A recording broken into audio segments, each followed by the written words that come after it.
Welcome to the majestic Alpine Tundra biome.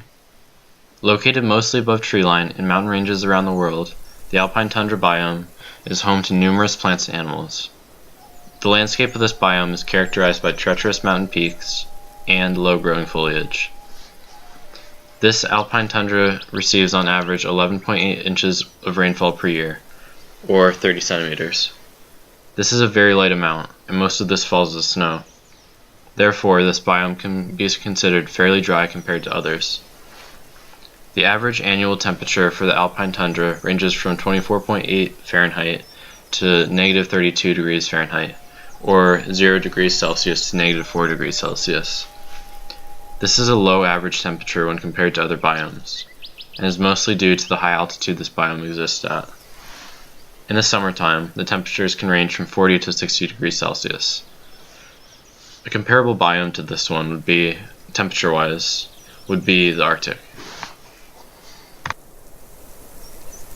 The distribution of Alpine Tundra corresponds to the major mountain ranges of the world.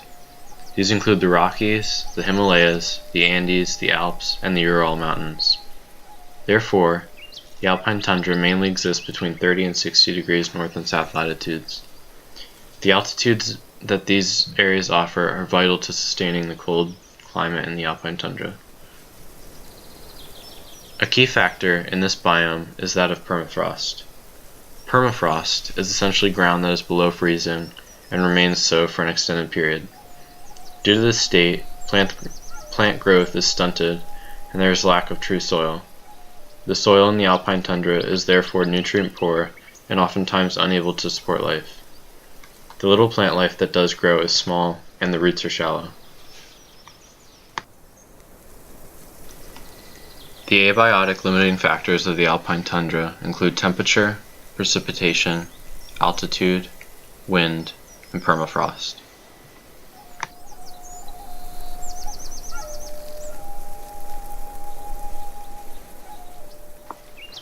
The primary producers for the Alpine Tundra biome include tundra grass, moss and lichen, bitterroot, and bristlecone pines. These plants often have shallow root systems due to permafrost.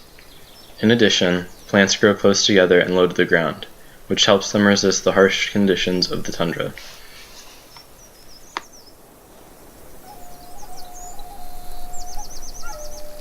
The consumers for the Alpine Tundra biome include reindeer, wolves, Dall sheep, and grizzly bears. These animals all have thick fur coats to stay warm in the brutal cold of the high mountain tundra. Also, many tundra-dwelling animals have hibernation patterns that allow them to lessen their need to exert energy during the wintertime.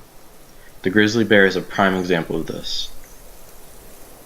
Three of the key predator-prey relationships are the mountain lion and the hare and the tundra grass, and the reindeer and the tundra grass.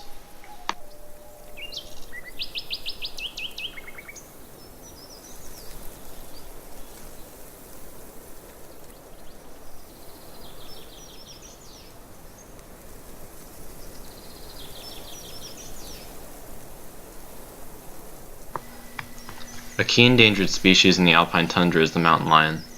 This elusive big cat preys on snowshoe hares, deer, raccoons, and squirrels.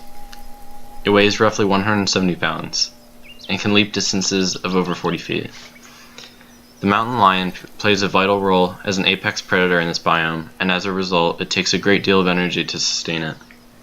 It is currently listed as an endangered species and reached this status as of June of 1973. It is considered one of the most endangered mammals in the United States. There are close to 30,000 mountain lions worldwide. Due to their need for wide areas of land, development is a major factor that harms the mountain lion populations. In addition, the extermination of mountain lions due to cattle and livestock protection is common. There are now laws in place that protect mountain lions by requiring permits for killing mountain lion that threaten safety of property. With an already limited population for this species, the protection of the population in this way is crucial to the longevity of this important species.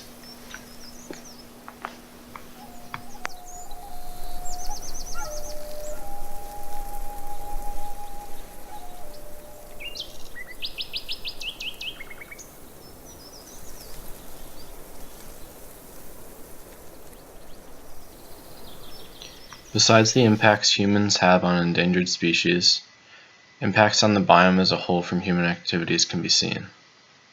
One of these impacts is the development of ski resorts in areas of alpine tundra. By replacing the undisturbed land with ski runs and lifts, it disrupts the delicate habitat of existing species of plants and animals.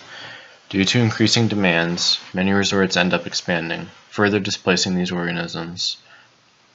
In looking for places to develop a ski resort, developers should work closely with U.S. Fish and Wildlife to minimize impacts. If at all possible, using previously cleared land from logging would be ideal, as it wouldn't require additional deforestation or disruption of tundra areas. A second human impact is that of hunting. The alpine tundra is home to many sought-after big game species, and as a result, overhunting could be a potential issue. Species such as bighorn sheep and elk are hunted. Removing important species like these could be detrimental to the sensitive food web that exists in the alpine tundra. In order to stop these populations from being overharvested, the U.S. Fish and Wildlife Service works closely with hunters and hands out limited permits.